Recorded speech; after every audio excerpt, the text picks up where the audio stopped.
Today's episode is one of those where I really recommend having a notebook open. Megan, my guest for today, came in with a framework for almost everything. How to prove your low intent leads aren't converting, how to get a CFO to fund a brand, how to figure out where your marketing actually sits on the maturity curve. One that stuck with me specifically is what she calls the split the funnel analysis. And the idea is simple. You take all your inbound leads, split them by source, and follow each one the whole way through to closed revenue, not just top of the funnel. Every time she runs it, the low intent sources, your gated ebooks, badge scans, convert way worse than hand raisers, people who actually want to book a demo. She says that once leadership sees it in their own data, budget conversations are so much easier. If you've ever struggled to explain marketing to your CEO or to move budget away from the stuff that's easy to measure but isn't working, a lot of the stuff we talk about is going to land. Today's guest is Megan Bowen, CEO and now majority owner of Refine Labs, one of the best known demand generation agencies in B2B. Over the last 7 years, Refine Labs has run these exercises with more than 300 companies, so the frameworks aren't just theory, they come from a lot of real client data.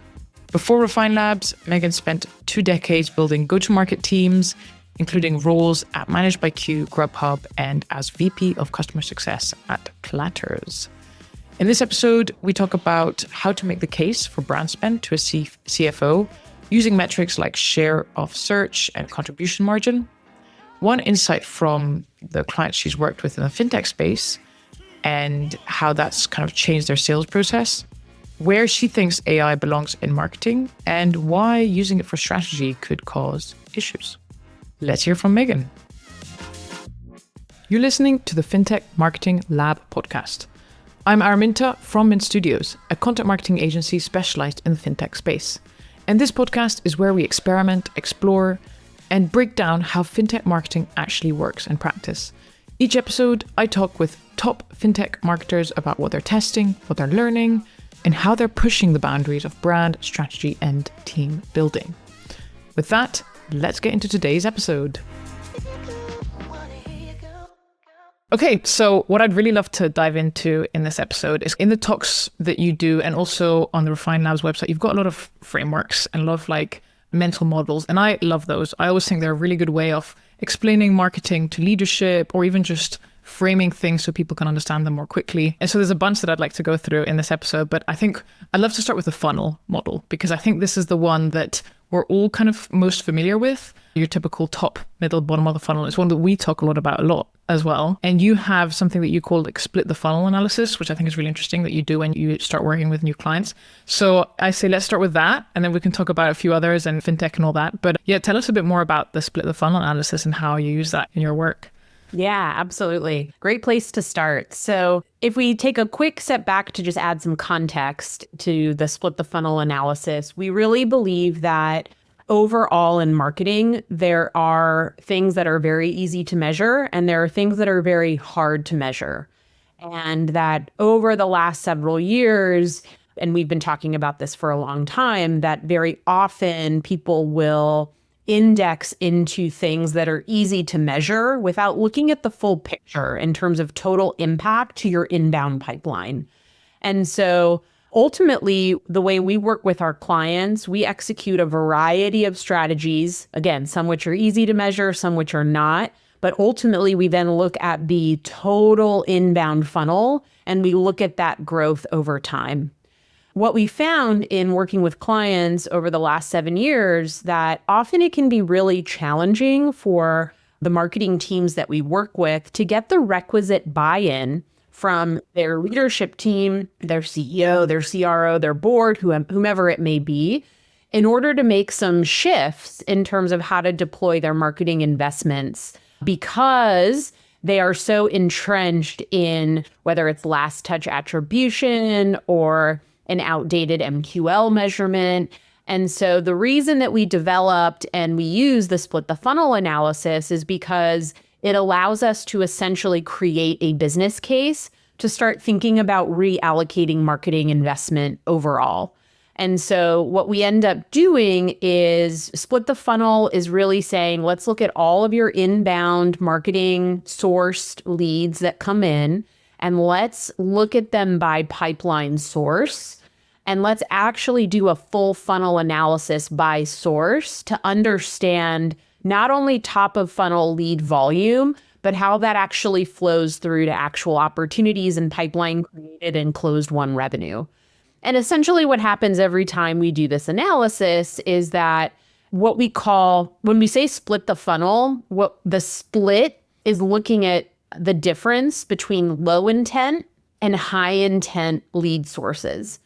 Every single time, the low intent lead sources just convert at a dramatically lower percentage to qualified ops and revenue, where the high intent sources obviously convert at a much higher amount.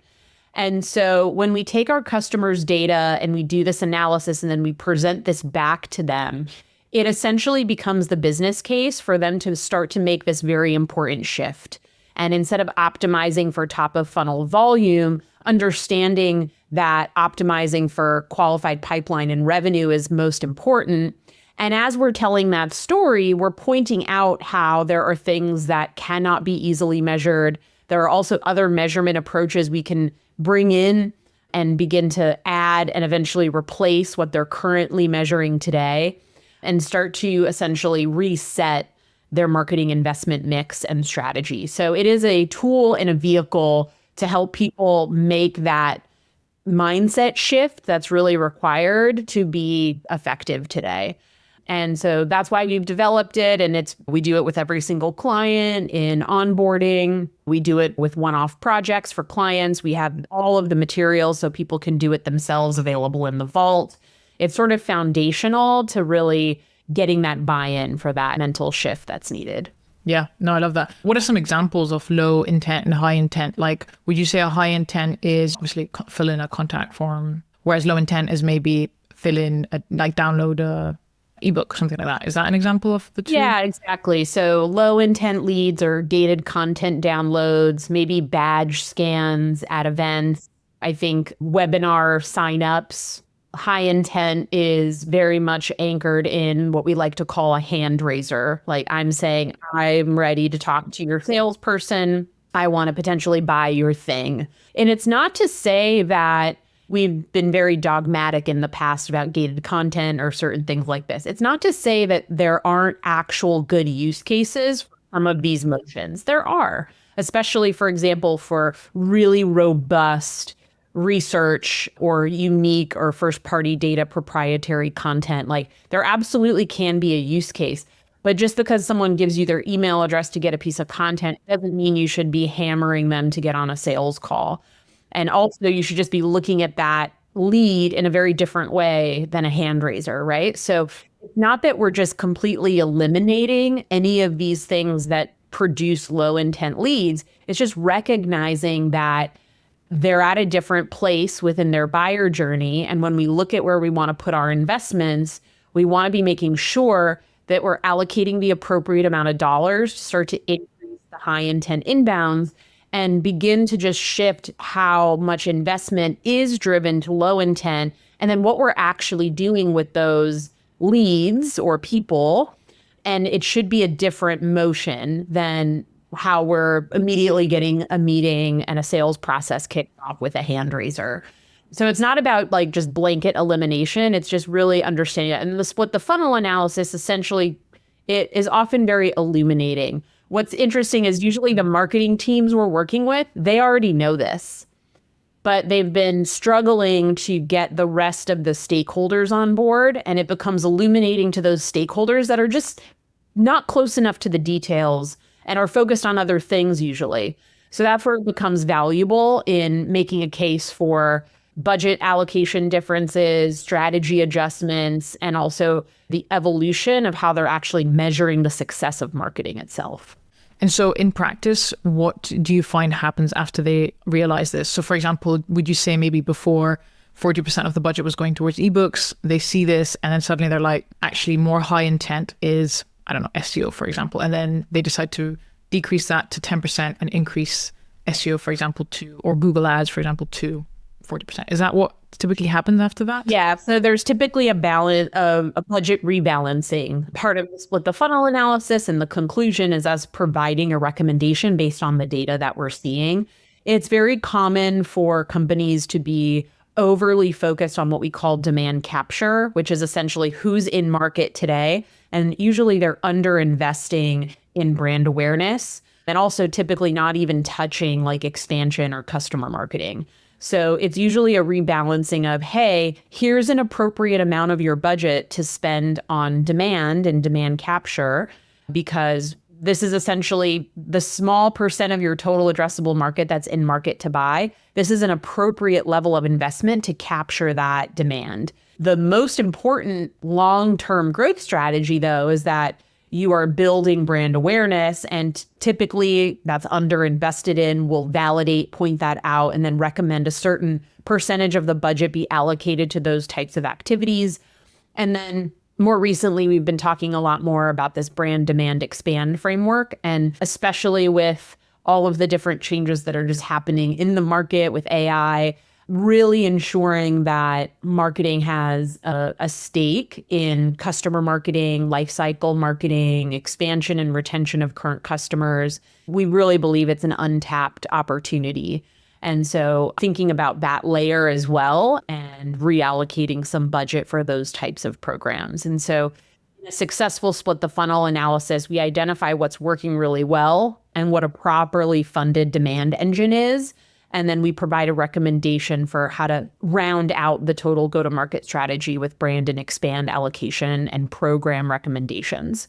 Yes, I want to get into that model as well. I think what I hear a lot from marketing leaders, especially at fintech companies, is they struggle to make a case for the brand element side of things, right? So you've just said what you find is that companies tend to underinvest in the brand side of things. So how do you find, or how do you make a case for leadership to say, look, you're spending about 10% of your budget. We find typically that you need to spend 30% on this.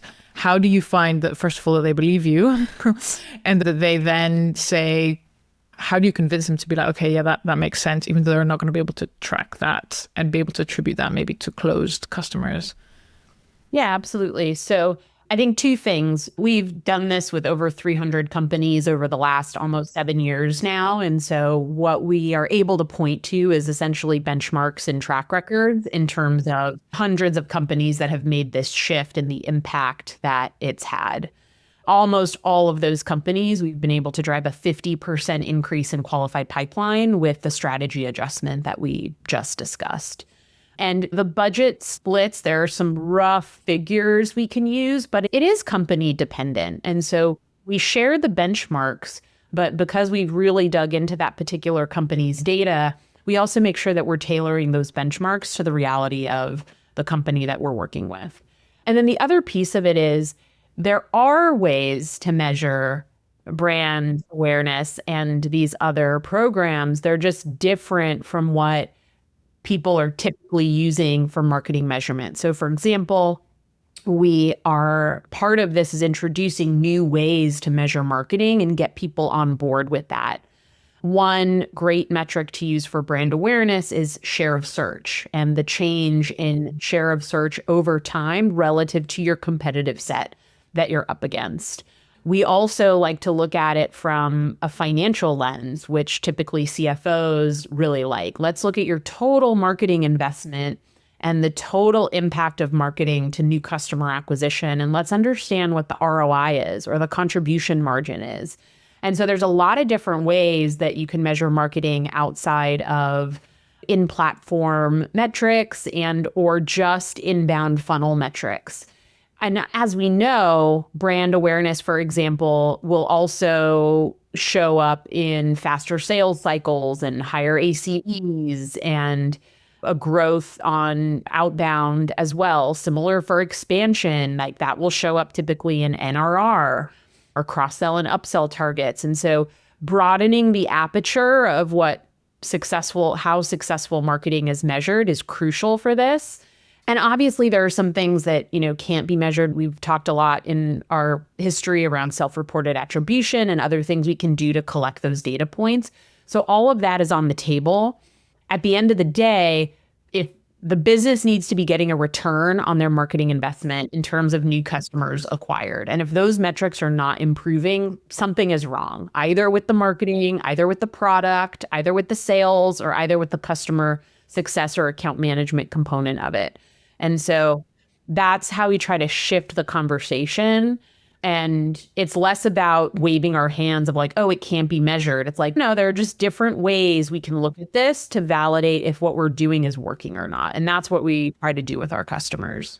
Well, this is what I was going to say is what's interesting here is that you're not saying, oh, you just have to trust us. Like I've literally been to events, to conferences where I argued, what you're saying, which is you need to track.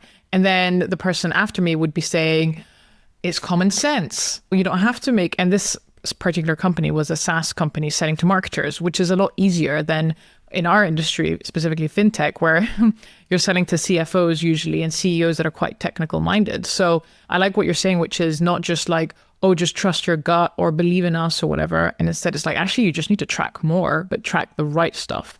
And that's really how you get the buy-in from the CFO when you're working with them to understand what's working rather than just being like, hand wave, trust us. Yeah, to be transparent, when back in 2020 and 2021, when we started really championing this, that was part of our track too, right? It is common sense, trust us. But over time, we've developed a much more rigor around that measurement. And really, it's crucial. And I think it's why we've been able to continue our success as an agency and a strategic partner is because we are constantly evolving and developing measurement strategies that the CEO accepts, the CFO accepts, and of course, the head of marketing and head of sales accept as well. Yes. Yeah. No, that's so key. So I was also thinking while you were saying this, how you must get really good at CRMs. If the CRM is a mess, I don't know how you're able to get all this information, but I'm sure you've come across some quite messy CRMs. Everybody has messy data. It's totally fine. No one has perfect data. But yes, almost all of our customers use typically HubSpot or Salesforce, sometimes Marketo and Salesforce. And absolutely, we get access to those systems. We are measuring, building dashboards and reporting. We're identifying infrastructure gaps and measurement gaps. We're working with our customers to close those gaps and improve conversion tracking, self-reported attribution. So that is absolutely a part of our work and where a lot of companies need help. That's the other piece of this is there are a lot of things that you can measure. Like what I say, like with Google search, for example, you can measure everything and you should. And so, but a lot of people don't have even just basic conversion tracking set up or having integrations with HubSpot or Salesforce set up. You can get granular down to the keyword level, what's driving opportunities. But there's a lot of work involved associated with that. And not everybody has the expertise in that particular area. So very typical for us to help clean all of that up and get all of that in order. Also making sure data from HubSpot's flowing through Salesforce and consistency across the lead record to the opportunity record so you can do that full funnel reporting. All of that is basic fundamentals, but crucial. And a lot of companies need some help with that. No, totally. I couldn't believe it. And often the really big ones as well, like it doesn't always relate to, bigger is more mature. Often there is still some kind of chaos there. But I find that if you've got the data and you've got evidence, that's the thing. And this is why, like in our world, which is content, a big part of our work is exactly that, reporting and tracking, because by just showing the contribution that content has, then suddenly you have a seat at the table. Then suddenly you can prove the ROI, and then you can get budget, and then you can do all the other stuff that maybe is a bit harder to track. So it's really like, having good CRM and good data and all that in place, it helps so much with telling the marketing story.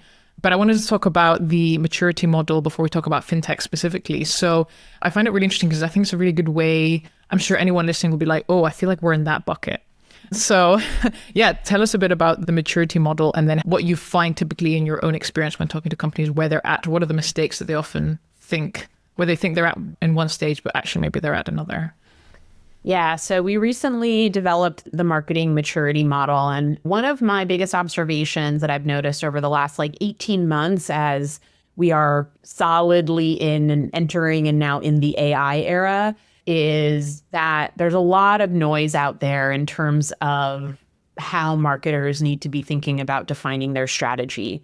And unfortunately, a lot of it is, I think, being pulled to like the new shiny object of AI. And the focus is around agentic workflows or AI SEO or GEO, whatever you want to call it. And one of the things that I observed is it just felt that people were really abandoning like the core fundamentals of marketing that are required to be successful. And that honestly has been, I think, a persistent issue in different forms. And so big reason why we've started beating like the brand demand expand drum is it's all about fundamentals. So the marketing maturity model is essentially an extension of brand demand expand. So those are 3 pillars within the marketing maturity model. And then we have another layer of dimensions that are important. Things like market research, things like organizational readiness, measurement. And the maturity model essentially has these like 4 phases going from reactive to informed to integrated to market-led across all of these different dimensions, and including descriptions essentially of what each phase represents across each of these dimensions. What we've been able to do after we really codified our perspective here was we actually developed a set of questions, almost like a survey, if you will, an assessment. And so what we do with our clients is we walk through and essentially have them answer this set of questions in the assessment. And then we're able to process those answers and essentially provide an artifact of where they are on the maturity model across the different dimensions. So what's very typical is in certain dimensions, they might be further along the maturity model because they've been spending time focusing there. And then other dimensions, they might not be. And so the process that we use is this initial assessment. We then are able to provide a custom report essentially for the client that shows across all the 7 dimensions where they are on the maturity model. We then essentially provide a prioritized and sequenced roadmap for the next 24 months in terms of how they should be thinking about progressing across all of the dimensions and what's most important to tackle first, where there are dependencies or compounding gains if certain things are done before others. We then provide that clarity on where they are in the maturity model and then that roadmap. And then that essentially is an opening for a really productive conversation. We're able to get usually some additional input in terms of what they're working on internally, validating some of the things we have. We can make any adjustments from there. But then that becomes a roadmap of what their whole company should be focused on. And then as we work with clients, we take it another step further in being really clear of, great, as your agency partner, we're going to own these initiatives. Like, here's where we have ownership. Here's where you have ownership and you need to do these things. And then here's where we have some shared ownership where we'll be collaborating. So we then are able to be really clear about how we fit in, what we need from them in order for us to be successful and for them to be successful. And then this is something that we revisit on a quarterly basis, right? We take stock of progress. We discuss if other things have come up in the business. We recalibrate priorities or sequencing if needed. And then we're off to the races for the next quarter. And then every single thing that we're doing for our client in terms of the day-to-day execution, it's really clear how that ladders back into what they're trying to do. This has been especially helpful for our clients where there's a new marketing leader in seat and they want to take an opportunity to reset. Many of them have used our outputs to then bring to their executive team meetings or their board meetings to help create broader context of why certain things are being prioritized, or also where they need help from other teams, right? Whether it's sales or product, things like that. So it's a really good model that allows us to really elevate the conversation we're having with our clients beyond the day-to-day programs that we're managing and executing for them, and really make sure we're helping them look at their holistic engine and make the right decisions. And so we're excited to continue to roll this out with our clients. We're building some really interesting, like self-guided assessments that will be rolling out on our website later this year.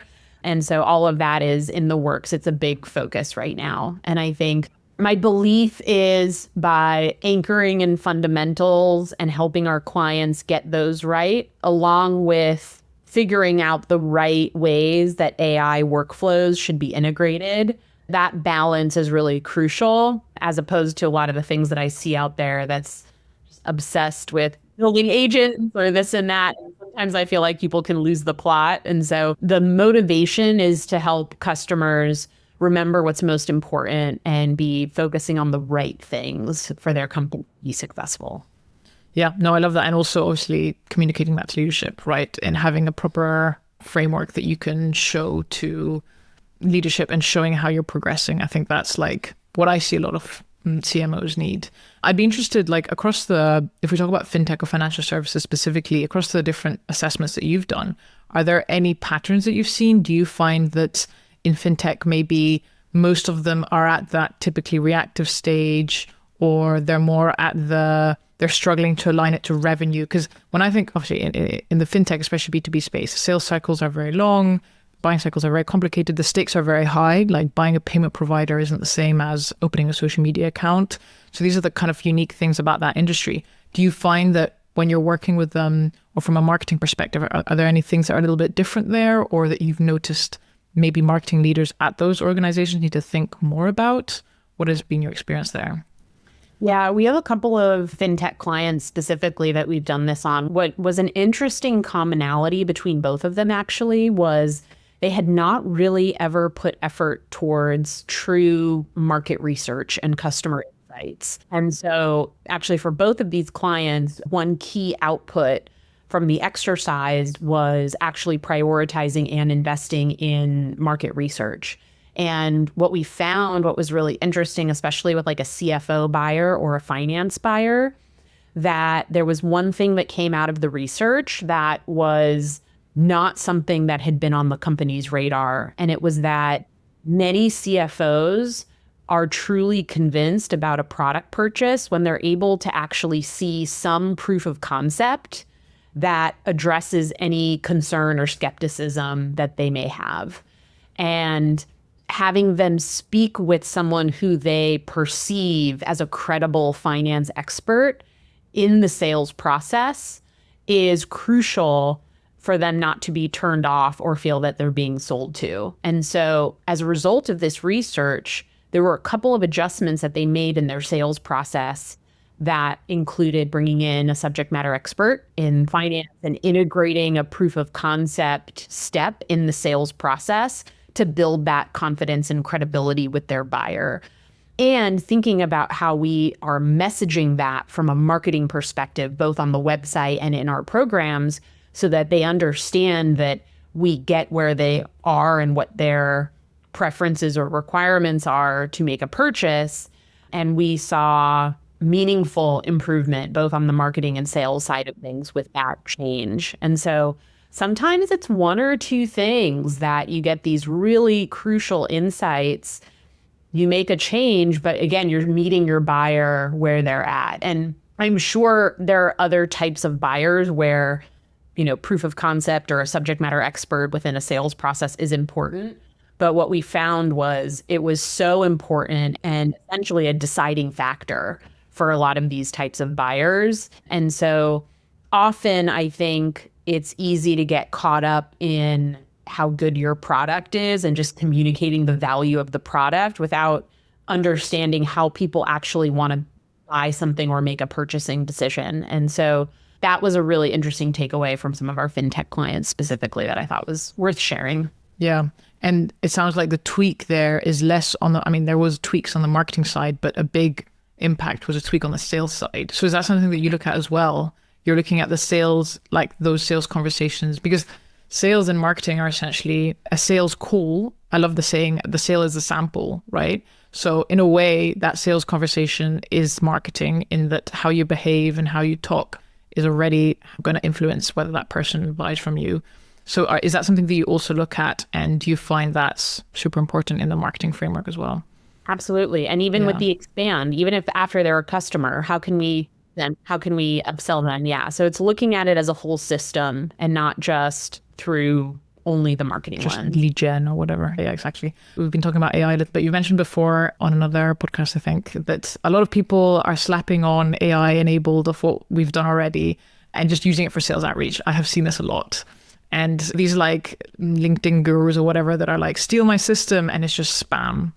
So I'd love to think more broadly. I think you've been thinking about this a lot. Like, how does AI redefine marketing as a whole? It's not just replacing one part of it or making something more efficient.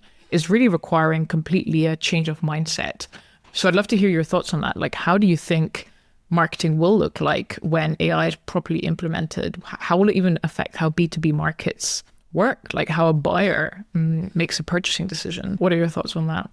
Yeah, I like to look at this topic, I think, through two different lenses. One is from a market or a buyer perspective. How is AI shifting or changing how people are discovering products and making purchasing decisions? So, I mean, absolutely, even I do it today. I use Claude or ChatGPT to do research, right? So there is an element of more and more people are going to be using AI tools for trying to solve their problems. And you need to figure out and make sure that you are recommended at the appropriate time. The irony of that, though, is that it actually just comes back to making sure that you have clear and consistent and differentiated positioning, and that's communicated well across all your digital properties for LLMs to pull that up. But that's important, and people need to be thinking about that as another way that people are discovering you. On the internal side, whether that's at an agency or an internal marketing team at a B2B company, you need to be thinking about what are the components of your marketing strategy that 100% should be owned by a human. And then what are the areas of your marketing strategy that can be AI enabled in some way? And so if everybody used AI to draft their go-to-market strategy or their marketing strategy, they're all going to be the same. And so the strategic decisions of who is our buyer, why are they our buyer, why are they going to buy from us, that really needs to be driven by a human. Now, it's not to say that you can't use AI to help you get to those answers, right? Like we just did this recently where we grabbed all of our sales calls for the last year, like the call recordings and all of our closed won and closed lost opportunity data. And we ran it through a set of AI prompts to synthesize and analyze the data, right? But then we used our human judgment to look at that and draw a conclusion, not just from AI. So I think it's number one, it's understanding that. Obviously, there's a lot of tasks and things that marketers do that can be either fully automated with AI or AI enabled in some way. And people should take advantage of that, right? Like I'm in Claude every day. I love it. It's a great tool. I think the other piece of it is, and I know you're friends with Duarte at Dojo, we're a big fan of Dojo. And what I say to him and what I said on his podcast is right now, his tool is not enough just with the tool. You want the tool and a smart marketer to be working together. And so I do think there's a lot of value in essentially using AI to run an initial sort of analysis on a data set, whether that's your Google search campaigns, your LinkedIn campaigns, your CRM data, right? Like data sets can be anything that you want. And they can be powerful in basically saying, here's the 10 possible things that could be going on. But then you need the smart marketer to essentially say, oh, 5 of these things are not it. Oh, let me look into this a little bit more. Oh, interesting. Out of these initial 10 things, like 2 of these things are actually relevant and matter. And then here are some actions that can be taken. And so it's not over relying on AI. It's not outsourcing your strategy to AI. It's integrating it where it's a value add and an efficiency driver versus replacing taste or human judgment or strategic decision. Yeah. And so for those listening who might not be aware, Dojo is kind of like I'm not sure the wording that he uses is assistant, or basically it's like a operating system. It plugs into your GA4, Google Ads, all these different kind of data sets. And you can prompt it to ask questions. It will also create content for you, all these kind of things. What have you found it to be the most useful for? Like, where do you find that it has the biggest impact? Right now, one of the primary use cases is similar to what I just described, basically using it to analyze paid media campaigns And when something good happens, something bad happens, something unexpected happens, we're able to run queries, get very quick insights of what it could be. And it just speeds up the time to identifying what's going on and then recommending a path forward. That's been the primary benefit, where it might take a person a lot more time to get the list of the potential 5 things it could be and then eliminate. It essentially is a shortcut to working through essentially like a diagnostic of any anomaly that we're detecting, good or bad. Yes, and it plugs into all the different tools at the same time. So it allows you to quickly see if there's any common themes or anything like that, which you couldn't do before AI, really. As a content marketer, I have to ask you thoughts on using AI for content. How have you found a way to implement an AI workflow that creates content in a good way? Where do you draw the line?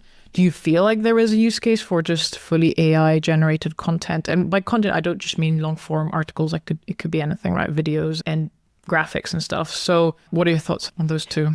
Yeah, so some of the ways that we've tested and the ways we used it, I think it's great for, like, we do a lot of podcasting and events, and then we do a lot of clip cutting and dropping that on LinkedIn or YouTube. That editing used to be very manual before. So I think, like, you're creating great original content and then you're using AI tooling to, like, process that content more efficiently. That's a great use case, right?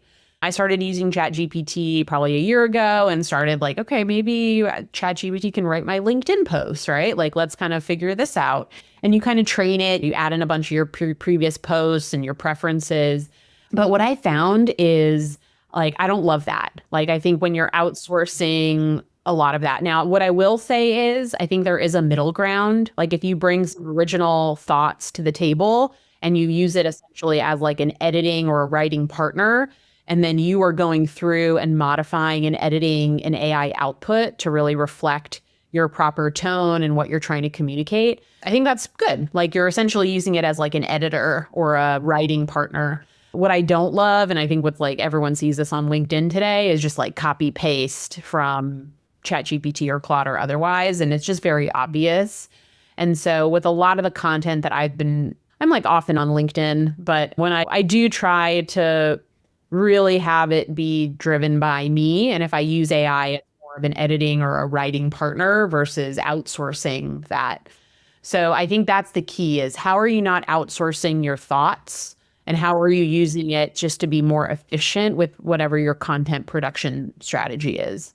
We have a lot of blogs on our website with a lot of original content. And yes, similar, like I described using it as a writing partner, like we'll use it in that way. That's where we found it's most efficient for us. Yeah.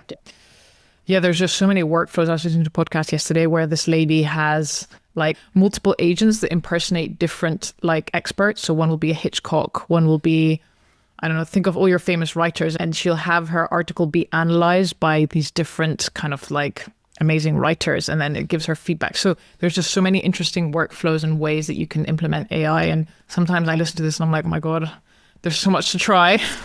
It's a bit overwhelming. So I was curious to see if there's any like that you've seen that seem to be really helpful. I feel like sometimes they're a little bit over-engineered. I think a lot of people feel that if they're not using AI for everything, that they might get left behind. And if you're starting from a place of like, oh, what are all the ways I can use AI?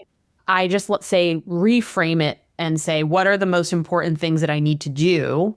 And then how can AI help me do those things in the right way that doesn't put creativity, taste, strategy at risk? Yeah, agree. The last topic I wanted to cover was the topic of agencies, because I'm sure you've seen this as well. Like, I think a lot of brand marketers are being questioned maybe by leadership, like, do we need agencies now, right? We have AI, we can do so much in-house. Or it's not even the choice of the marketer, where the CEO comes in and says, that's it, no more external vendors, everything is in-house. And obviously, like, I don't agree with that. And I think that there's always going to be a place for agencies. But I think a lot of marketing leaders are wondering, okay, at what point does it make sense to hire an agency? And what should I look for in an agency? Like what, maybe you could argue execution only doesn't really make sense anymore as an agency. And you want an agency that does the strategy, that has that expertise. So as someone who's been in the business for so long and has seen probably both many of the different sides of this, like what is your viewpoint nowadays? When does it make sense for a company to hire an agency? Or what kind of agencies kind of really make sense nowadays with AI and all that? Yeah. I think that the agencies that are going to survive this next, AI era that we're in are the ones that can prove that they're a true strategic partner and that they're actually impacting bottom line financials for the company. And so I do still think there's a place for agencies to take on a variety of execution focused tasks, but there needs to be a clear strategic value add, and there needs to be a clear line between what the agency is doing and how that's impacting your business. And if you don't have those things, you're probably not going to survive. Yeah. No, I agree. I always thought that if you, as a partner, if you cannot show your ROI, it can be tricky. It will be tricky. If you cannot show them and calculate it with them and show this as a return on investment. But still to this day, there are content marketing agencies that just do content and don't do the strategy. And I sometimes wonder if that's a bit risky. Yeah, I think there will always be some market for outsourcing execution, but it will continue to shrink over time. And so the total market opportunity is going to become smaller and smaller, and it's going to be very challenging to grow and scale a business in that lane only. Yeah.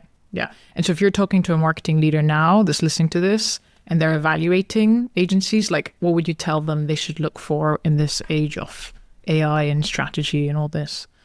I think understanding what their point of view is on how they support their client in setting the right strategy. The most important thing for companies to do is to pick the things that are the right things to do. That is usually the difference between a successful company and an unsuccessful company. So how are you finding a partner that is going to bring value to the table and help you make sure that you're doing the right things from a strategic perspective? And then the second thing is, can you find a partner that is willing to be held accountable to real outcomes and will be a true partner? And then it is absolutely a good investment if you can clearly define what the return on your investment is. Yeah. And of course, you're more aligned ultimately, right? Because you're both striving for the same thing. So it just makes decisions so much more easy. Amazing. Well, thanks so much, Megan, for coming on. I really appreciate it. And I really urge listeners to head to The Vault, where you've got a lot of these frameworks and a lot of interesting pieces of content to understand those mental models and all that more. So thanks so much for coming on. I really appreciate it. Thank you for having me. Great conversation. 1, 2, 3, 4. Thanks for listening. You can find show notes and information about guests at www.mintcopywritingstudios.com/podcast. And finally, huge thanks to Orama.tv for producing this podcast. Thanks for listening and see you at the next episode.